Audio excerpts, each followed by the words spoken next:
So this is my 1966 or 68, not really sure, Schwinn Breeze, fully restored. Bought it from a crackhead for $20, all rusted up, not really working. Built this custom rack right here on the back.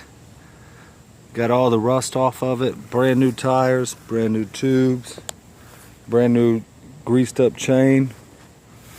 About to take this baby for a ride, boss hog style. Just ate about 2 pounds of spaghetti. Hopefully I don't throw up. Look at this, boss. Look at all that chrome. Look at all that chrome. See that? See all that chrome? No squeaks. Everything's gravy.